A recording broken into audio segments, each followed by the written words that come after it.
স্বরূপ আজকে রাঙিয়ে দিয়ে যাব সেই কলা সংগ্রামে।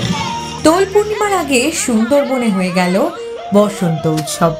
শান্তিনিকেতনের আদলে আবির খেলায় মাতলেন সুন্দরবনের মানুষজন।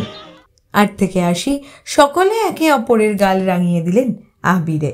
একই সঙ্গে বাদাবন রক্ষার অঙ্গীকার নিলেন। আমরা আজকে সুন্দরবনকে বাঁচানোর জন্য গাছের গায়ে আবির মাখালাম এই কারণে, কারণ গাছ বাঁচলেই সুন্দরবন বাঁচবে, গাছ বাঁচলেই পৃথিবী বাঁচবে এবং গাছ বাঁচলেই মানুষ বাঁচবে। গাছের জন্যই আমরা বেঁচে আছি, অক্সিজেন পাই তাই আমরা বেঁচে আছি, তাই গাছের জন্য আমরা সবকিছু করব।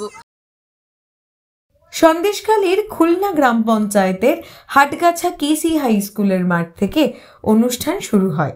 প্রায় 2 কিলোমিটার রাস্তা বর্ণাঢ্য শোভাযাত্রার আয়োজন করা হয়েছিল।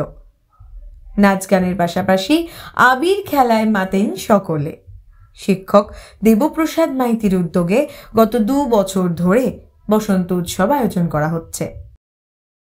আমাদের উদ্দেশ্য গাছ লাগান, প্রাণ বাঁচান এবং সুন্দরবনকে বাঁচাতে গেলে আমাদের প্রত্যেকে একত্রিত হয়ে সেই গাছের প্রতি নজর দিতে হবে। শুধু আমরা অনুষ্ঠান করলেই হবে না, আজকের রং দিয়ে যেমন আমরা প্রত্যেকে সবাইকে আমরা রাঙিয়ে দিয়েছি এবং প্রত্যেকে রঙিন জীবন কামনা করছি, তেমনি গাছগুলোকে জল, সার এবং প্রতিনিয়ত তাদের পরিচর্যা করে আমরা যাতে প্রতিনিয়ত এমনি রঙিন জীবন পেতে পারি, এটাই হচ্ছে আমাদের উদ্দেশ্য। ম্যানগ্রোভ বাঁচাও, বাদাবন বাঁচাও, না বাঁচালে আমাদের সুন্দরবন রক্ষা পাবে না।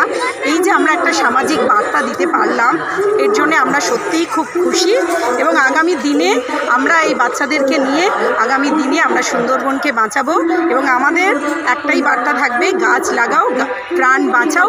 সুন্দরবনকে বাঁচাতে গেলে বাদাবন বাঁচাতে হবে এবং নদীর পাড়কে রক্ষা করতে গেলে বাদাবন বাঁচাতে হবে। দাওয়াল ব্যুরো।